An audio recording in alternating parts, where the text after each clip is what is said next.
भाइयों और बहनों नमस्कार। मैं बेबी रानी मौर्य, पूर्व राज्यपाल उत्तराखंड, कैबिनेट मंत्री उत्तर प्रदेश सरकार। भाइयों और बहनों, मैं आप लोगों को बताना चाहती हूँ कि संविधान के प्रति विपक्षी पार्टियां और उसके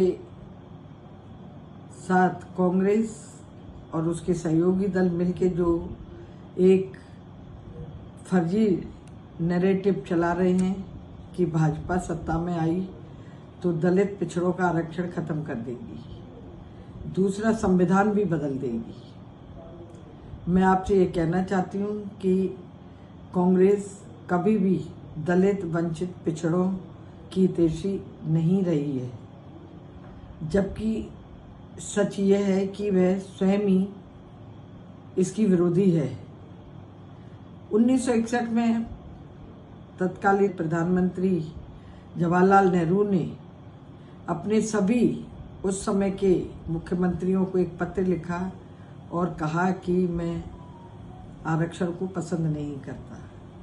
ये बात ये झलकाती है, बताती है कि ये तभी से दलित वंचितों के विरोधी हैं, जबकि सच्चाई ये है कि बाबा साहब लिखे संविधान ने जो दलित पिछड़ों के लिए प्रावधान किए गए थे उन्हें आज आदरणीय प्रधानमंत्री नरेंद्र मोदी जी पूरा करते हुए दिखाई दे रहे हैं।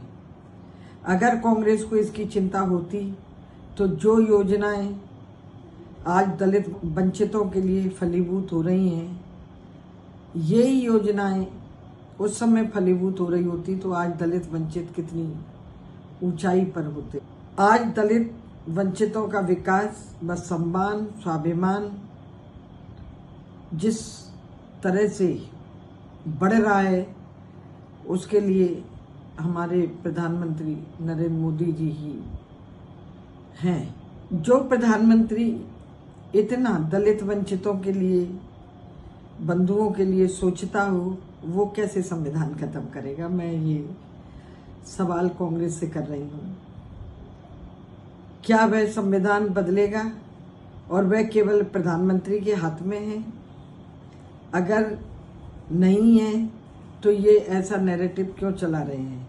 क्योंकि भारत का संविधान सर्वशक्तिमान, सार्वभौमिक और सभी के समान अधिकार देने का एवं स्वाभिमान से जीने वाला एक संविधान है।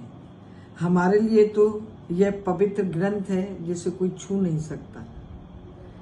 इसलिए मेरी आप सबसे यही निवेदन है कि इन विरोधियों के बहकावे में नहीं आए। संविधान को कोई नहीं बदल सकता। संविधान था, है और रहेगा।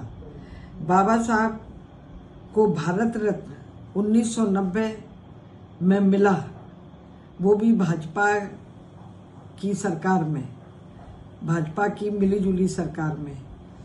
इनको कांग्रेसियों को पहले क्यों नहीं याद आई कि बाबा साहब को भारत रत्न दिया जाए? अगर आज बाबा साहेब के पंच तीर्थ का जो नाम दिया है, जहां बाबा साहब ने जन्म लिया, जहां दीक्षा ग्रहण की या शिक्षा ग्रहण की, जो चैत्य भूमि है और जहां उनके स्मृति चिन्ह शेष हैं, इन पांचों स्थान को अगर किसी ने पवित्र बनाया और पंच तीर्थ का नाम दिया तो वो भारतीय जनता पार्टी है। भारतीय जनता पार्टी एक ऐसी पार्टी जो महिलाओं के सम्मान के लिए, दलित वंचितों के सम्मान के लिए, किसानों के सम्मान के लिए, सभी के लिए कार्य कर रही है। मेरा आपसे यही निवेदन है कि किसी के बहकावे में नहीं आए। कोई आपसे कितनी भी नेगेटिव बात करे, लेकिन हमें भारतीय जनता पार्टी ने जो सम्मान और स्वाभिमान दिया है, जीने का जो स्वाभिमान से अधिकार दिया है, उसी को याद रखें। बहुत बहुत धन्यवाद। जय भीम, जय भारत।